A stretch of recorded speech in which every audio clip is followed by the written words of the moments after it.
Now, one of the selling points of when I bought the Morris here was it had sorry, it had an electric heater in it. Now this was the heater.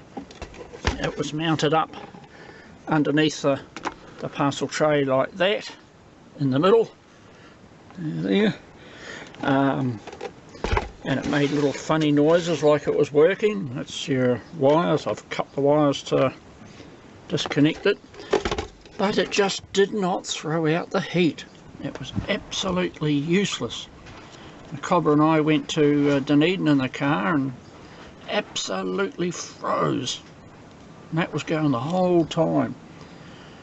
So this is the story of installing a Smiths heater, 1970s Smiths electric heater, using the radiator water for the heating. And boy, does that heater, that new heater, does it work.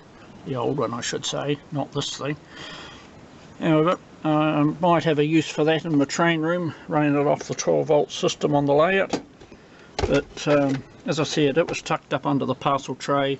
There was a switch here, which the switch is still there, but that actually operated a relay under the bonnet, so that heater could then be run.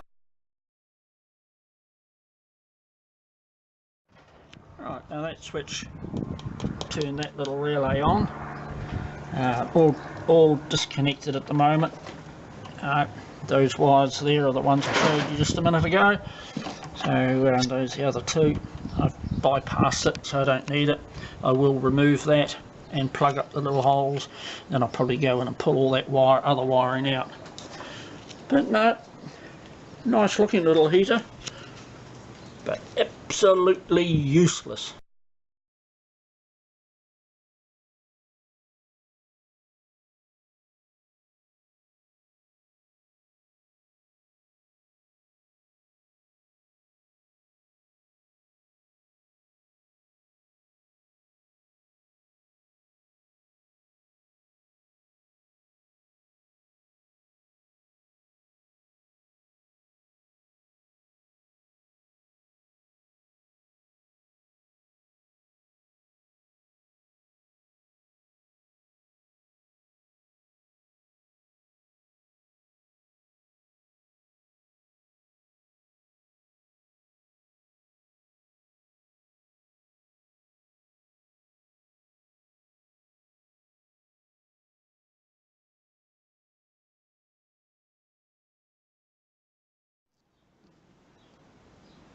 Well, the heater's in there, as you can see, and away up into the top, up under the back or up under here, there was this plate.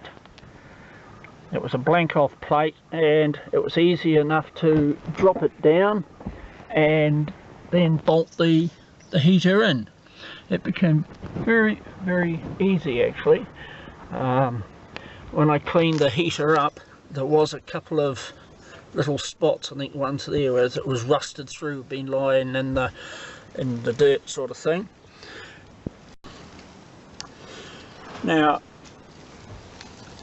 I got this mechanism here with all these bits here with the heater when I got it, but I never got this fascia, this bit here. I think there was a heater with it, beg your pardon, a switch with it, but I bought a new switch and I got a panel made up. As you can see, I got it printed and covered with this vinyl stuff that they do these days, and it works good. That slides across and that one lets the water through. So no, it's in. She pokes the heat out very good, and when it's hot she just pokes the cold through, you know. So however, I got some flexible tubing there, and it goes up to the roof vent up in here. Oh, not the roof vent, the screen vent, and up through there. It blows the air through there quite readily, you know, quite good. that should be actually up the top, but I put it down there when I restored the thing. It came off quite easy, that label, and I cleaned up all the rust off it and got the thing all repainted. Looks quite good, tucks away quite nicely.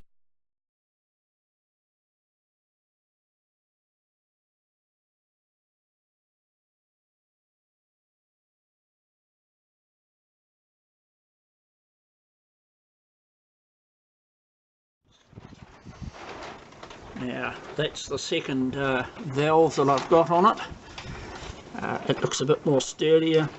It is better protected here. These little lock lugs here, they actually they hold that whole end plate in much better than the first ones I got. And as you can see, it doesn't, no leaking or anything around there. I'm absolutely wrapped with it.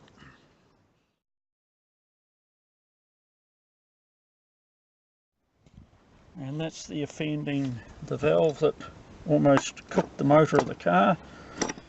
That should be all set up and locked up in there, right up in there, and of course it's just let that all flop out. Rubbish.